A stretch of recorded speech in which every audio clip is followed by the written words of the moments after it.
రైతు సోదరులకు నమస్కారం అండి. మీరు చూస్తున్నారు అర్జున్ బ్లాగ్స్ అనే యూట్యూబ్ ఛానల్. మన ఛానల్లోకి ఎవరైనా కొత్తగా వచ్చింటే సబ్స్క్రైబ్ చేయండి, లైక్ చేయండి, షేర్ చేయండి.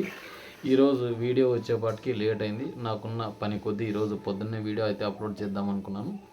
అలాగే మొన్న మార్కెట్ నుంచి నా మటుకు ఫోన్ చేస్తున్నారు, అన్న ఈ మార్కెట్ల గురించి ఒక వీడియో తీయండి అని. నేనైతే అనవసరంగా అయితే వీడియోలు అయితే పెట్టాను. చాలామందికి తెలిసి నేను చూసే ప్రతి ఒక్క సబ్స్క్రైబర్స్ కూడా ఇప్పుడు చూస్తున్న మీరు కూడా మీకు తెలుస్తుంది అనమాట. నేను చెప్పే విషయాలు కూడా ఇప్పుడున్న పరిస్థితుల్లో మార్కెట్ ఎంత లేస్తుంది, ముఖ్యంగా చూసుకున్నట్లయితే ఇప్పుడు డబ్బీ కడ్డీ 2043 తదితర రకాలు అంటే సీడ్స్లో వచ్చేసి చాలా రకాలు ఉన్నాయి. సూపర్ 10లని, గుంటూరు అని, నంబర్ 5లని, షార్క్లని, ఇలా లాలీ కానీ ప్రతి ఒక్క వాటి గురించి ఎక్స్ప్లెయిన్ అయితే ఇస్తాను. వీడియో అయితే మిస్ చేయొద్దండి. అలాగే స్కిప్ చేయకోకుండా చూడండి. స్కిప్ చేయకోకుండా చూసినట్లయితే మనం చేసే ప్రతి ఒక్క వీడియో మీకు ఫుల్గా నోటిఫికేషన్గా రావడం జరుగుతుంది. అలాగే ఫుల్ లెంత్ వీడియో చూడండి. మీరు రేట్లు వచ్చి ఒక నిమిషం చూసి వెళ్ళిపోయినట్లయితే ఏది అర్థం కాదు. ఇప్పుడైతే వీడియోలోకి వెళ్ళిపోదాం. ఈరోజు వచ్చేపాటికి ఆదివారం వచ్చేసి ఏ మార్కెట్స్ లేవు. ఏసీలో కూడా వ్యాపారాలు అడుగుతున్నారు కానీ పెద్ద ఇంక్రీజ్ అయితే లేదనమాట. ముఖ్యంగా చూసుకున్నట్లయితే చాలా మటుకు మనకు రేట్స్ వచ్చేపాటికి చాలా డౌన్లోనే నడుస్తాయి ప్రజెంట్ సిచ్యువేషన్. ఎందుకంటే చాలా మటుకు ఇప్పుడు పెట్టుబడుల సమయం చాలామంది రైతులు మంచి స్టాక్స్ అయితే టెండర్కు వేయలేకుంటున్నారు. అలాగే టెండర్కు వేసిన రైతులు చాలామంది ఈ ఏసీ స్టాక్స్ పర్లేదు అంటే 18 నుంచి 20,000 అట్లా డబ్బీ కడ్డీ ఇలా తదితర రకాలైతే ఓల్డ్ స్టాక్లు అయితే అడుగుతున్నారు. ఎందుకంటే కొత్త కాయకి కాస్త పర్లేదు ఒక 2 నుంచి 4,000 5,000 అయితే జంప్ అవ్వడం జరిగింది. ఎందుకంటే గత 15-20 రోజుల నుంచి ముఖ్యంగా చూసుకున్నట్లయితే 20-21,000 నడిచింది. గత వారం నుంచి పర్లేదు రేట్స్. ఎందుకంటే 24, 25, 26, 27 అంటే డబ్బీ కడ్డీ.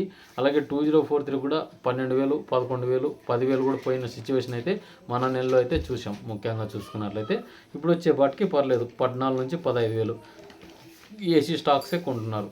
కొత్త వచ్చేపాటికి 16, 15 ఇట్లా నడుస్తున్నాయి అన్నమాట. మనకు ఏసీ స్టాక్స్ అయితే 11 నుంచి స్టార్ట్ చేసినారు. 10 కూడా ఉన్నాయి క్వాలిటీలు మీడియాలు వచ్చేపాటికి. ఇప్పుడున్న ప్రజెంట్ సిచ్యువేషన్లో చాలామంది రైతులు అమ్మడానికి మొగ్గు అయితే చూపడం లేదు.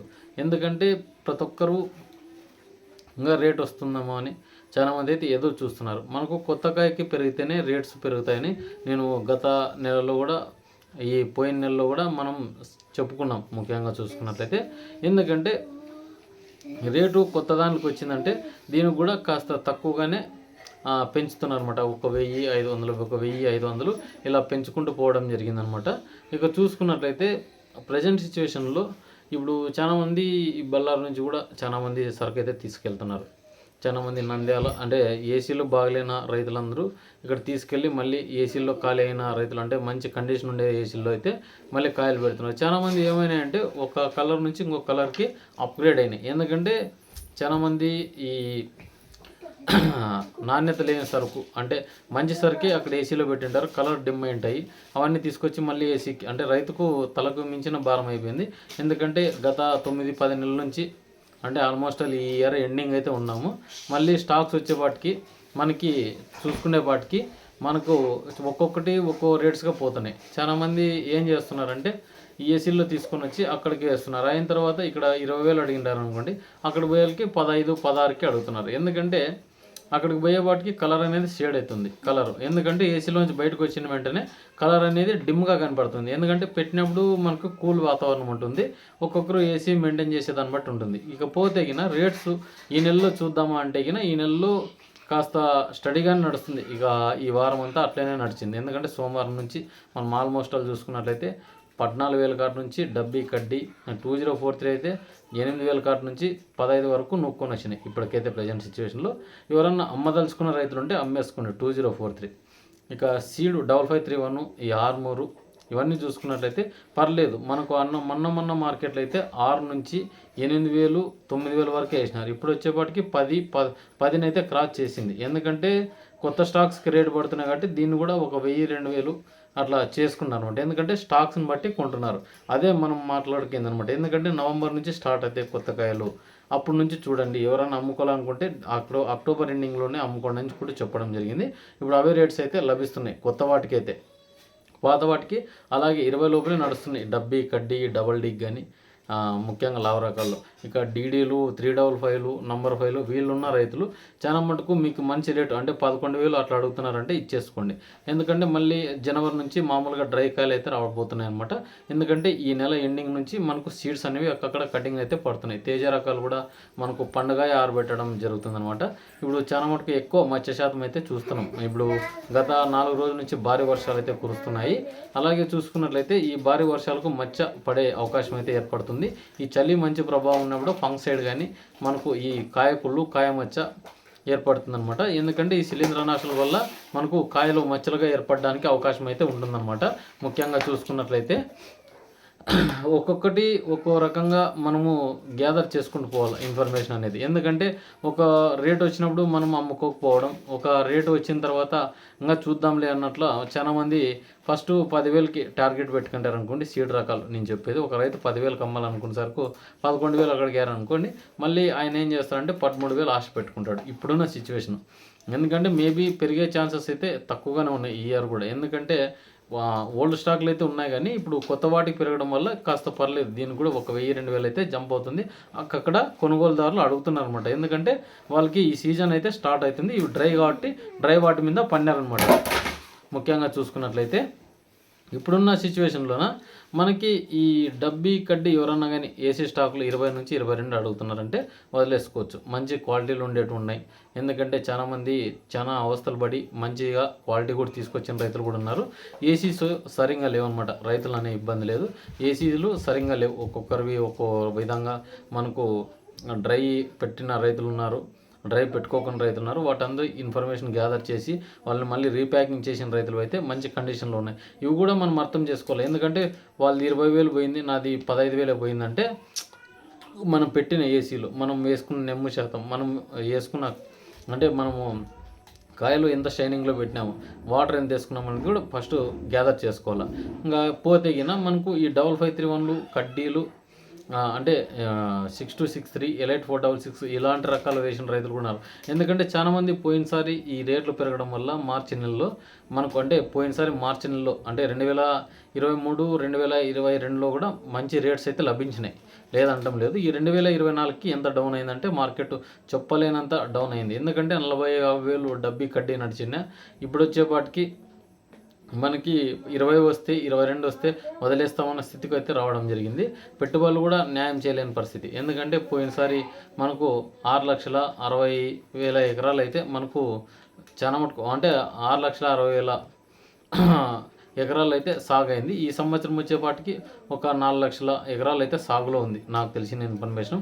అలాగే స్టాక్స్ చూసుకున్నట్లయితే స్టాక్స్ చాలా మటుకు నాకు తెలిసి మొన్నటి నుంచి వ్యాపారాలు అయినా కానీ పెద్దగా వేయటం లేదు మార్కెట్కి. మనం బ్యాడింగ్ మార్కెట్ కానీ 20,000 30,000 ఫస్ట్లో బాగానే వేసినారు. మొన్న నెల అంతా కూడా మనకు ఆల్మోస్ట్ బాగా చూసుకున్నట్లయితే ఒక 5 లక్షల సరుకు అమ్మింటారు. అంతకుమించి అయితే అమ్మలేరు. ఇంకా సరుకులు అయితే ఉన్నాయి. ఎందుకంటే ఆల్మోస్ట్ ఈ బళ్ళారి ఏరియా, ఈ ఆంధ్ర ఏరియాలోనే 70-75 లక్షల సరుకు ఉంది. గుంటూరు ఆ సరౌండింగ్ అంతా ముఖ్యంగా చూసుకున్నట్లయితే ఒక 20 నుంచి 30 లక్షలు సరుకు ఉంటుంది. అలాగే కర్ణాటక బయట చూసుకున్నట్లు కూడా కర్ణాటకలో పెట్టిన రైతులు ఉన్నారనమాట. మన ఆంధ్ర గుంటూరు రైతులే చాలా మంది కూడా పెట్టినారు. ఎందుకంటే ఏసీలు అవైలబుల్ రైతులు చాలా మందికి ఏసీలు కూడా పెట్టినారు. ముఖ్యంగా అంత టోటల్ యావరేజ్ చూసుకున్నా కూడా మనకి ఒక 1,20 బస్తాలు అయితే లెక్క తేలుతుందనమాట. ఇవి కూడా చాలామంది అమ్మే రైతులు ఉన్నారు, అమ్ముకోకుండా రైతులు ఉన్నారు. ఎందుకంటే పోయినసారి మంచి రేట్లు అడిగి విడిచిపెట్టిన రైతులు కూడా ఉన్నారు. ఎందుకంటే ఒక్కొక్కరిది ఒక్కో కంపారిజన్ అయితే ఉందన్నమాట. ఎందుకంటే ఈ రేట్స్కి వస్తే వదిలేస్తాం. చాలామందికి ఎక్కువ హైప్ అంటే వాళ్ళు అడిగినప్పుడు ఈకోకున్న రైతులు కూడా ఇప్పుడు అట్లే పెట్టుకున్నారు. ఎందుకంటే అవి ఇప్పుడు 3 years అవుతుంది, ఎక్స్పైరీ కూడా అయింటాయి మిరపకాయలు. అవి ఏమి అమ్మలేని స్థితి 5,000 10,000 అడుగుతున్నారు. ఇప్పుడు ఈ సంవత్సరం కూడా స్టాక్స్ అలాగే నిలబడిపోతే ఇబ్బంది పడతారు. మంచి రేటు వదిలినప్పుడు వదులుకోండి రైతన్న. ఎందుకంటే చాలా మటుకు పెట్టుబడులతో కూడుకున్నది, ఖర్చు చాలా వ్యయంతో కూడుకున్నది. ఎకరానికి మనకు 2 లక్షలు 1,50,000 వరకు మనం సొంతం చేంజ్ చేసుకుంటేనే ఈ విధమైన గుత్తలు మనకు ఈ డబ్బు అయితే ఖర్చు అవుతుంది అనమాట. ఒక 4 ఎకరాలు 5 ఎకరాలు సాగు చేసిన రైతుకి అయితే 10 లక్షలు మ్యాక్సిమం అయితే మనకు పెట్టుబడి అయితే ఎక్కువ అవుతుంది అనమాట. మంచి రేటు వదిలినప్పుడు వచ్చినప్పుడు వదులుకోవాల్సిందే. ఎందుకంటే ఈ నవంబర్ డిసెంబర్ నెల ముఖ్యమైన రైతుకి ఇప్పుడు ఏసీలో పెట్టిన రైతులకైతే ఇదనమాట. ఎందుకంటే ఈసారి ఉన్న రైతుల కంటే లేని రైతులు ఎక్కువగా పెట్టినారు. ఎందుకంటే గత ఏడాది రేట్లు చూసి చాలామంది మళ్ళీ అపోహతో మనకు రేట్స్ వస్తాయని చాలామంది అయితే సాగు చేయడం జరిగింది. అలాగే మనకు ఏసీలో పెట్టడం జరిగింది అనమాట. ఏమంటే మెయిన్ రీజన్ చాలా మటుకు అనుకున్న కాటికి ఎక్కువ దిగుబడులు అయితే రావడం జరిగింది. ఒక్కొక్కరిది ఒక్కో ఏరియాలో ఒక రైతుకైతే తక్కువ వచ్చింది. చాలామంది తక్కువ పెట్టుబడి తక్కువ దాంతో తీయాలనుకున్న రైతులు కూడా ఎకరానికి చాలా మటుకు ఖర్చు పెట్టి తీసినారు. అయినా ఎకరానికి 7-8 క్వింటాలు పండించినా కూడా అవి కూడా ఒక మిరకాయ అయితే అమ్మలేరు అనమాట మిర్చి బస్తాలు అయితే. ఎందుకంటే చాలామంది ఒక్కో రైతు ఎకరానికి 30-40 మించి బస్తాలు అయితే పండించలేడు. అయినా కూడా 50-60 బస్తాలు పండించిన రైతులు కూడా ఉన్నారు. వాళ్ళు కూడా పెట్టడం జరిగింది. వాళ్ళకు కూడా అనుకూలంగా ఉండొచ్చు మార్కెట్. ఎందుకంటే ప్రతి ఒక్కరికి ఇప్పుడున్న సిచ్యువేషన్లోన మనకు 20-30 బస్తాలు ఉన్న రైతులు అయితే చాలామంది ఎక్కువగా ఉన్నారు.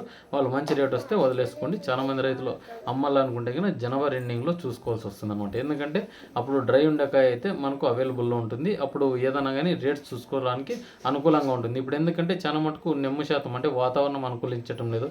ఒకవైపు వర్షాలు, ఒకవైపు తేమ, ఒకవైపు మనకు చలి మంచి ప్రభావం అయితే ఏర్పడుతుంది. ఇప్పుడు కాయలు అయితే కొత్త కాయలకైతే డిఫరెన్స్ అయితే ఉంటుందన్నమాట. ఎందుకంటే ఒక్కొక్కటి డ్రై కాయలు అయితే వస్తున్నాయి మార్కెట్కి అయితే. అవి ఎలా చేస్తున్నారు ఏం కదా, అవి ఎట్లా ఆరబెడుతున్నారు అనేది కూడా వాళ్ళకే తెలియాలన్నమాట. ఎందుకంటే చాలా మటుకు నాకు తెలిసి 30-40 బస్తాలు 100 బస్తాల లోపల అయితే రావడం జరుగుతుంది. అవి కొద్దిపాటి కాబట్టి వాళ్ళు ఎండ ఉన్నప్పుడు వేసుకొని వస్తున్నారు.